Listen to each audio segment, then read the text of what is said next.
దేవునికి స్తోత్రం. హల్లెలూయ. ఒక సంవత్సరం ప్రణాళికతో అనుదిన బైబిల్ పఠనము. ఈరోజు ఫిబ్రవరి 16, 2025.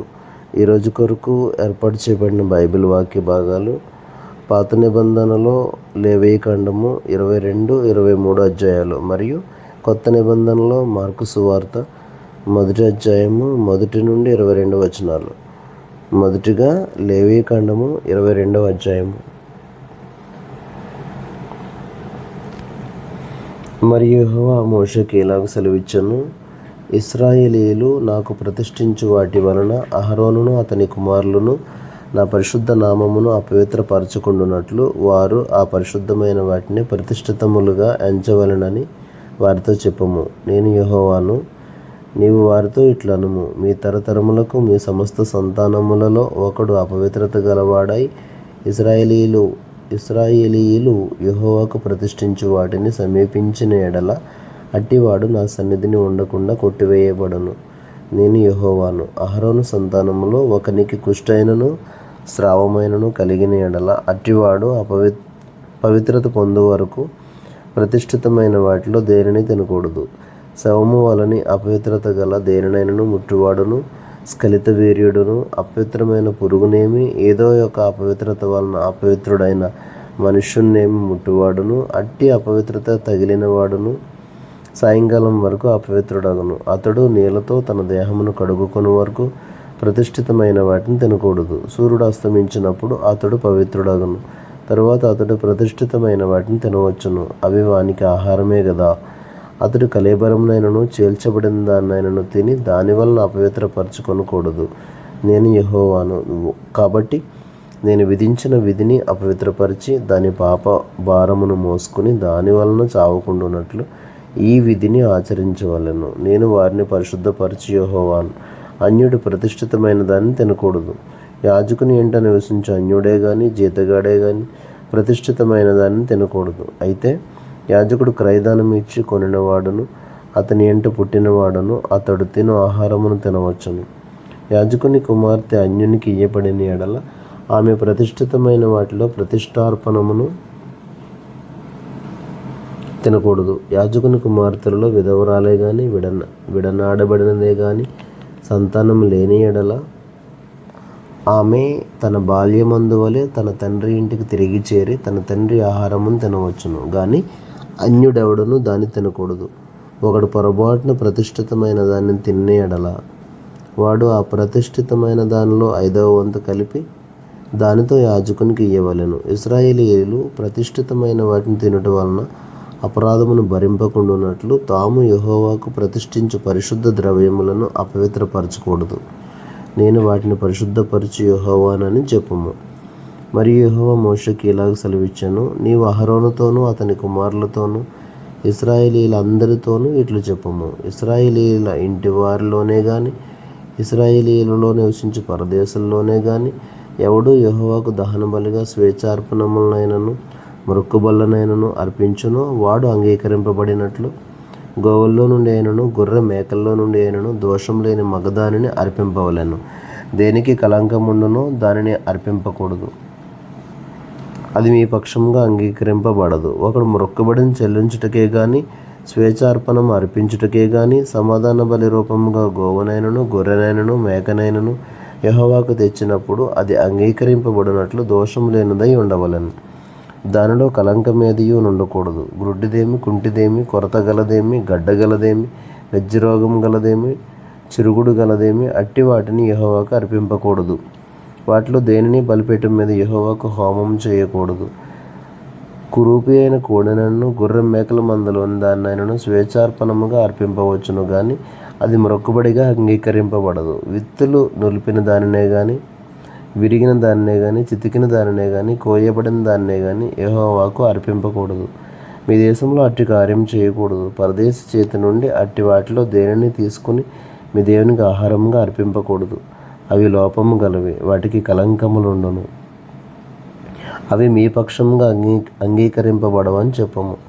మరి యెహోవా మోషేకి ఇలాగ సెలవిచ్చెను, దూడయే గాని గొర్రెపిల్లయే గాని మేకపిల్లయే గాని పుట్టినప్పుడు అది 7 దినములు దాని తల్లితో ఉండవలెను. 8వ నాడు మొదలుకొని అది యెహోవాకు హోమంగా అంగీకరింపతగును. అయితే అది ఆవైనను గొర్రె మేకల్లోనిదైనను మీరు దాని పిల్లను ఒక్కనాడే వధింపకూడదు. మీరు కృతజ్ఞతా బలియగు పశువును వధించినప్పుడు అది మీ కొరకు అంగీకరింపబడినట్లుగా దానిని అర్పింపవలెను. ఆనాడే దాన్ని తినివేయవలెను. మరునాటి వరకు దానిలో కొంచెమైనను మిగిలింపకూడదు. నేను యెహోవాను. మీరు నా ఆజ్ఞలను అనుసరించి వాటి ప్రకారం నడుచుకొనవలెను. నేను యెహోవాను. నా పరిశుద్ధ నామమును అపవిత్రపరచకూడదు. నేను ఇశ్రాయేలీయుల్లో నన్ను పరిశుద్ధునిగా చేసుకొందును. నేను మిమ్మల్ని పరిశుద్ధపరచు యెహోవాను. నేను మీకు దేవుడనై ఉండునట్లు ఐగుప్తు దేశంలో నుండి మిమ్మల్ని రప్పించిన యెహోవానని చెప్పుము. లేవీకాండము 23వ అధ్యాయము. మరియు యెహోవా మోషేకి ఇలాగ సెలవిచ్చెను, నీవు ఇశ్రాయేలీయులతో ఇట్లా అనుము, మీరు చాటింపవలసిన యెహోవా నియామక కాలములు ఇవే. ఈ కాలముల యందు మీరు పరిశుద్ధ సంఘములుగా కూడవలెను. నా నియామక కాలములు ఇవి. 6 దినములు పనిచేయవలెను. వారము 7వ దినము విశ్రాంతి దినము. అది పరిశుద్ధ సంఘపు దినము. అందులో మీరు ఏ పని అయినను చేయకూడదు. మీ సమస్త నివాసముల యందు అది యెహోవా నియమించిన విశ్రాంతి దినము. ఇవి యెహోవా నియమించిన కాలములను బట్టి మీరు చాటింపవలసిన పరిశుద్ధ సంఘపు దినములు ఇవి. మొదటి నెల 14వ దినమున సాయంకాలమందు యెహోవా పస్కా పండుగ జరుగును. ఆ నెల 15వ దినమున యెహోవాకు పొంగని రొట్టెల పండుగ జరుగును. 7 దినములు మీరు పొంగని వాటిని తినవలెను. మొదటి దినమున మీరు పరిశుద్ధ సంఘముగా కూడవలెను. అందులో మీరు జీవనోపాధి అయిన ఏ పని చేయకూడదు. 7 దినములు మీరు యెహోవాకు హోమార్పణం చేయవలెను. 7వ దినమున పరిశుద్ధ సంఘముగా కూడవలెను. అందులో మీరు జీవనోపాధి అయిన ఏ పని చేయకూడదని వారితో చెప్పము. మరియు యెహోవా మోషేకి ఇలాగ సెలవిచ్చెను, నీవు ఇశ్రాయేలీయులతో ఇట్లా అనుము, నేను మీకు ఇచ్చుచున్న దేశమునకు మీరు వచ్చి దాని పంటను కోయినప్పుడు మీ మొదటి పంటలో ఒక పనను యాజకుని యొద్దకు తేవలెను. యెహోవా మిమ్మును అంగీకరించినట్లు అతడు యెహోవా సన్నిధిని ఆ పనును అల్లాడింపవలెను. విశ్రాంతి దినమునకు మరుదినమున యాజకుడు దానిని అల్లాడింపవలెను. మీరు ఆ పనును అర్పించు దినమున నిర్దోషమైన ఏడాది పొట్టేళ్లను యెహోవాకు దహనబలిగా అర్పింపవలెను. దాని నైవేద్యం నూనెతో కలిసిన 2 10వ వంతుల గోధుమ పిండి. అది యెహోవాకు ఇంపైన సువాసన గల హోమము. దాని పానార్పణము 30 ద్రాక్షరసము. మీరు మీ దేవునికి అర్పణం తెచ్చు వరకు ఆ దినమెల్లా మీరు రొట్టె ఏమి, పేలాలేమి, పచ్చని వెన్నులేమి తినకూడదు. ఇది మీ తరతరములకు మీ నివాస స్థలములన్నిటిలో నిత్యమైన కట్టడ. మీరు విశ్రాంతి దినమునకు మరునాడు మొదలుకొని, అనగా అల్లాడించు పనను మీరు తెచ్చిన దినం మొదలుకొని 7 వారములు లెక్కింపవలెను. లెక్కకు తక్కువ కాకుండా 7 వారములు ఉండవలెను. 7వ విశ్రాంతి దినపు మరుదినం వరకు మీరు 50 దినములు లెక్కించి యెహోవాకు క్రొత్త ఫలములతో నైవేద్యం అర్పింపవలెను. మీరు మీ నివాసముల్లో నుండి తూములో 2 వంతుల పిండి గల 2 రొట్టెలను అల్లాడించు అర్పణముగా తేవలను. వాటిని గోధుమ పిండితో చేసి పులియబెట్టి కాల్చవలను. అవి యెహోవాకు ప్రథమ ఫలముల అర్పణము. మరియు మీరు ఆ రొట్టెలతో నిర్దోషమైన 7 ఏడాది మగ గొర్రె పిల్లలను, 1 కోడెదూడను, 2 పెద్ద పొట్టేళ్లను అర్పింపవలెను. అవి వారి నైవేద్యములతోనూ వారి పానార్పణములతోనూ దహన బలి అయి యెహోవాకు ఇంపైన సువాసన గల హోమమగును. అప్పుడు మీరు మేకల్లో 1 పోతును పాప పరిహారార్థ బలిగా అర్పించి 2 ఏడాది గొర్రె పిల్లలను సమాధాన బలిగా అర్పింపవలెను. యాజకుడు ప్రథమ ఫలముల రొట్టెలతో వాటిని ఆ 2 పొట్టేళ్లను యెహోవా సన్నిధిని అల్లాడింపవలెను. అవి యెహోవాకు ప్రతిష్ఠింపబడినవై యాజకుని వగును. ఆనాడే మీరు పరిశుద్ధ సంఘముగా కూడవలనని చాటింపవలెను. అందులో మీరు జీవనోపాధి అయిన ఏ పని చేయకూడదు. ఇది మీ సమస్త నివాసములలో మీ తరతరములకు నిత్యమైన కట్టడ. మీరు మీ పంట చేను కోయినప్పుడు నీ పొలం యొక్క ఓర్లను పూర్తిగా కోయకూడదు. నీ కోతలో రాలిన పరిగెను ఏరుకొనకూడదు. బీదలకును పరదేశులకును వాటిని విడిచిపెట్టవలెను. నేను మీ దేవుడనైన యెహోవాను. మరియు యెహోవా మోషేకి ఇలాగ సెలవిచ్చెను, నీవు ఇశ్రాయేలీయులతో ఇట్లా అనుము, 7వ నెలలో మొదటి దినము మీకు విశ్రాంతి దినము. అందులో జ్ఞాపకార్థ శృంగధ్వని వినినప్పుడు మీరు పరిశుద్ధ సంఘముగా కూడవలెను. అందులో మీరు జీవనోపాధి అయిన ఏ పనియో చేయుట మాని యెహోవాకు హోమం చేయవలెను. మరియు యెహోవా మోషేకి ఇలాగ సెలవిచ్చెను, ఈ 7వ నెల 10వ దినము పాపము నిమిత్తమైన ప్రాయశ్చిత్తార్థ దినము. అందులో మీరు పరిశుద్ధ సంఘముగా కూడవలెను. మిమ్మల్ని మీరు దుఃఖపరుచుకుని యెహోవాకు హోమం చేయవలెను.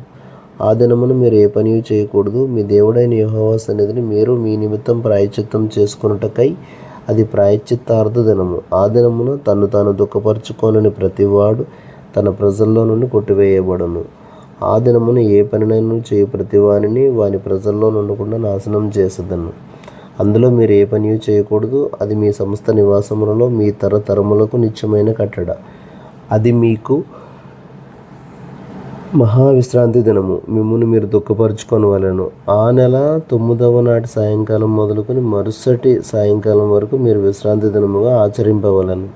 మరియు యెహోవా మోషేకి ఇలాగ సెలవిచ్చాను, నీవు ఇశ్రాయేలీయులతో ఇట్లా అనుము, ఈ 7వ నెల 15వ దినం మొదలుకొని 7 దినముల వరకు యెహోవాకు పర్ణశాలల పండుగను జరపవలెను.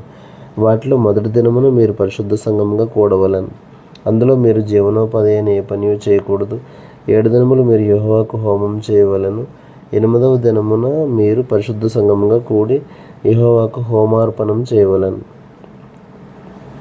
అది మీకు వ్రతదినముగా ఉండును. అందులో మీరు జీవనోపాధి అయిన ఏ పని చేయకూడదు. యెహోవా నియమించిన విశ్రాంతి దినములు గాకయు, మీరు దానములనిచ్చు దినములు గాకయు, మీ మ్రొక్కుబడి దినములు గాకయు, మీరు యెహోవాకు స్వేచ్ఛార్పణములనిచ్చు దినములు గాకయు, యెహోవాకు హోమద్రవ్యంనేమి, దహనబలి ద్రవ్యంనేమి, నైవేద్యమునేమి, బలినేమి, పానీయార్పణలనేమి నర్పించుటకై పరిశుద్ధ సంఘపు దినములుగా మీరు చాటింపవలసిన యెహోవా నియామక కాలములు ఇవి. ఏ అర్పణ దినమున ఆ అర్పణమును తీసుకుని రావాలను. అయితే 7వ నెల 15వ దినమున మీరు భూమి పంటను కూర్చుకొనగా 7 దినములు యెహోవాకు పండుగ ఆచరింపవలను. మొదటి దినం విశ్రాంతి దినము, 8వ దినము విశ్రాంతి దినము. మొదటి దినమున మీరు దబ్బ పండ్లను, ఈతమట్లను, గొంజి చెట్ల కొమ్మలను, కాలువల యొద్ద నుండి నిరవంజి చెట్లను పట్టుకుని 7 దినములు మీ దేవుడైన యెహోవా సన్నిధిని ఉత్సహించుచుండవలను. అట్లు మీరు ఏటేటా 7 దినములు యెహోవాకు పండుగగా ఆచరింపవలను. ఇది మీ తరతరములో నిత్యమైన కట్టడ. 7వ నెలలో దానిని ఆచరింపవలను. నేను ఐగుప్తు దేశంలో నుండి ఇశ్రాయేలీయులను రప్పించినప్పుడు వారిని పర్ణశాలలో నివసింపజేసేదనని మీ జనులు ఎరుగునట్లు 7 దినములు మీరు పర్ణశాలలో నివసింపవలను. ఇశ్రాయేలీయుల్లో పుట్టిన వారందరూ పర్ణశాలలో నివసింపవలను. నేను మీ దేవుడినైన యెహోవాను. అట్లు మోషే ఇశ్రాయేలీయులకు యెహోవా నియామక కాలములను తెలియజెప్పాను. కొత్త నిబంధన మార్కు సువార్త 1వ అధ్యాయము 1 నుండి 22 వచనాలు. దేవుని కుమారుడైన యేసుక్రీస్తు సువార్త ప్రారంభము. ఇదిగో నా దూతను నీకు ముందుగా పంపుచున్నాను. అతడు నీ మార్గం సిద్ధపరచును. ప్రభువు మార్గము సిద్ధపరచుడి, ఆయన త్రోవలు సరళం చేయడని అరణ్యంలో కేకవేయుచున్న ఒకని శబ్దము అని ప్రవక్త అయిన యేషయా చేత రాయబడినట్టు బాప్తిస్మమిచ్చి యోహాను అరణ్యంలో ఉండి పాపక్షమాపణ నిమిత్తం మారుమనసు విషయమైన బాప్తిస్మం ప్రకటించుచూ వచ్చాను. అంతటా యూదయ దేశస్థులందరూ యెరూషలేము వారందరూ బయలుదేరి అతని యొద్దకు వచ్చి తమ పాపములను ఒప్పుకొనుచు యొర్దాను నదిలో అతని చేత బాప్తిస్మం పొందుచుండిరి. యోహాను ఒంటె రోమములు వస్త్రమును మొల చుట్టూ తోలుదట్టియు ధరించుకునివాడు, అడవి తేనెను మిడతలను తినువాడు. మరియు అతడు, నాకంటే శక్తిమంతుడొకడు నా వెనుక వచ్చుచున్నాడు, నేను వంగి ఆయన చెప్పుల వారిని విప్పుటకు పాత్రుడను కాను. నేను నీళ్లలో మీకు బాప్తిస్మం ఇచ్చితిని గాని ఆయన పరిశుద్ధాత్మలో మీకు బాప్తిస్మం ఇచ్చునని చెప్పి ప్రకటించుచుండెను. ఆ దినముల్లో యేసు గలిలయలోని నజరేతు నుండి వచ్చి యొర్దానులో యోహాను చేత బాప్తిస్మం పొందాను. వెంటనే ఆయన నీళ్లలో నుండి ఒడ్డునకు వచ్చుచుండగా ఆకాశం చీల్చబడుటయు పరిశుద్ధాత్మ పావురం వలె తన మీదకి దిగివచ్చుటయు చూచాను. మరియు నీవు నా ప్రియకుమారుడవు, నీ యందు నేను ఆనందించుచున్నానని ఒక శబ్దం ఆకాశం నుండి వచ్చాను. వెంటనే పరిశుద్ధాత్మ ఆయనను అరణ్యంలోనికి త్రోసుకుని పోయాను. ఆయన సాతాను చేత శోధింపబడుచు అరణ్యంలో 40 దినములు అడవి మృగములతో కూడా ఉండాను. మరియు దేవదూతలు ఆయనకు పరిచర్య చేయుచుండిరి.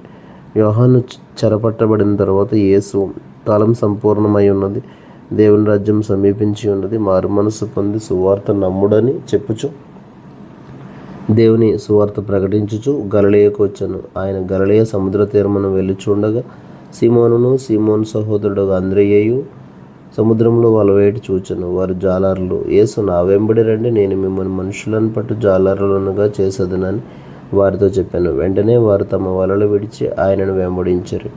ఆయన ఇంకా కొంత దూరం వెళ్ళి జెబెదయి కుమారుడగు యాకోబును అతని సహోదరుడగు యోహానును చూచాను. వారి దోణిలో ఉండి తమ వలలు బాగు చేసుకొని చూడరు. వెంటనే ఆయన వారిని పిలువగా వారు తమ తండ్రి అయిన జెబెదయిని దోణిలో జీతగండ్రి వద్ద విడిచిపెట్టి ఆయనను వెంబడించిరి. అంతటి వారు కపెర్నహూములోనికి వెళ్ళిరి. వెంటనే ఆయన విశ్రాంతి దినమున సమాజ మందిరంలోనికి పోయి బోధించాను. ఆయన శాస్త్రుల వలె గాక అధికారం గల వాని వలె వారికి బోధించను గనుక వారు ఆయన బోధకు ఆశ్చర్యపడిరి. దేవుడు తన పరిశుద్ధ వాక్యమును మన వినికిడిలో దీవించునుగాక. ఆమెన్.